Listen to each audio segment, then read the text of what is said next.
Yeah, after watching this movie, I've decided this is the only way I can drive from now on. Shades, earbuds, like the whole nine. So why not try to do a review on it?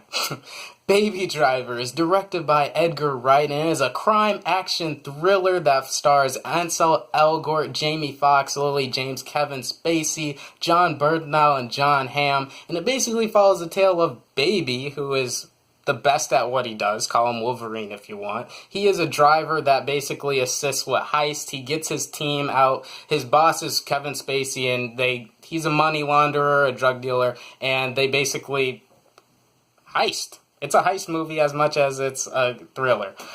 So yeah, it stars him. It follows his relationship. He thinks he's done one last job. Yes, the hero always thinks he gets away with one last job, but after he meets the love of his life, played by Lily James, he finds out it's not as easy to walk away from this life as he thought of. So, starting off, what I loved about this movie is it is stylish, folks.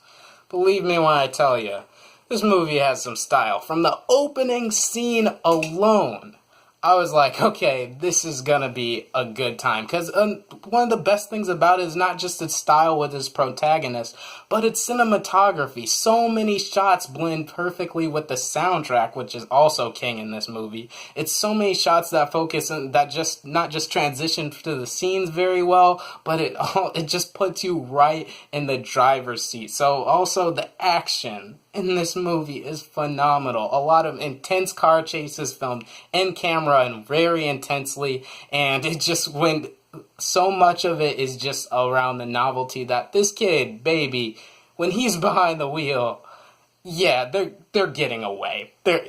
He's getting away every time. So the cinematography, the action is high paced, and a lot of it's the charisma. There's a lot of great charisma and humor in this movie. It's very expertly written, a lot of funny back and forth dialogue between the characters, and if we want to talk about characters, let's start off with Baby. This kid is slick in all the right ways. Just seeing him with his earbuds like bopping down the street. So it turns out with the character backstory, he had an accident as a kid. So he has a hearing problem where he hears all sorts of flashes and intense sounds if he doesn't drown it all out with music. And I've possibly not seen a film since Memento to this day that uses a character's disability as a positive. Because Baby always has to be listening to music, you as an audience member is always listening to the track he is playing. So let's talk about the music then. The music is phenomenal. A lot of punk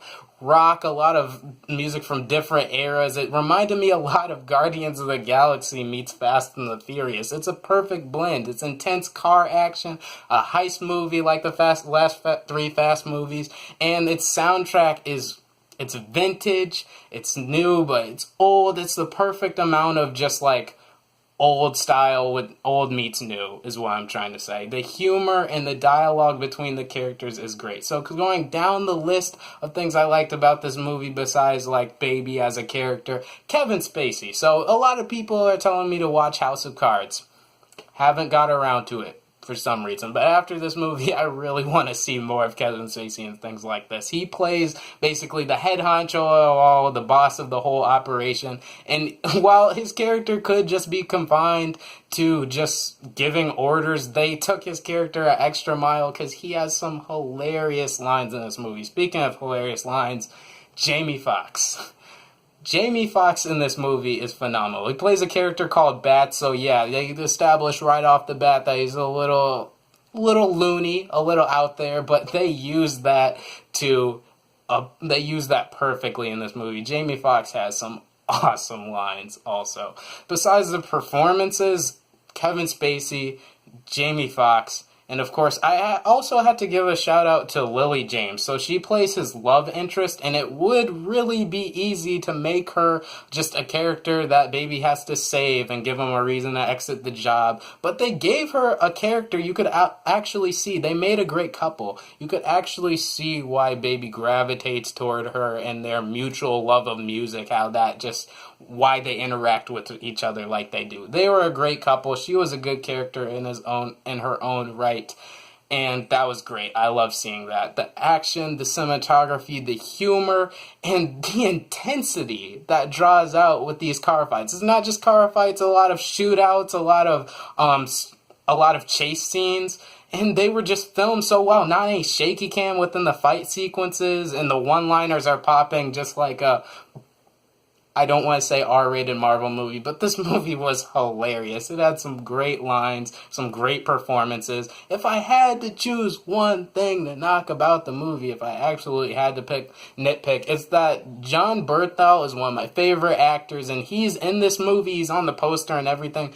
A little mismarketing. He's not in the movie as much as I wanted him to be. But besides that, if we want to nitpick, he had a great scene. But if we had to nitpick, that's the one thing. Not enough John Bernthal. Whatever. But either way, Baby Driver is intense. It is fantastic. It has great humor, great performances. And honestly, it is the most fun I have had in the theater thus far this year. And that's coming from a guy who's seen, everything. Wonder Woman, Guardians of the Galaxy, Spider-Man Homecoming, Lego Batman movie. I have not had as much fun in a movie theater than with Baby Driver. I'm going to give it 4.5 stars. It was phenomenal. Definitely check it out while it's still in theaters if you can. And great time if you get a chance to see it. Alright guys, I am Pac. Thanks so much for hearing my perspective. And I'm out for now.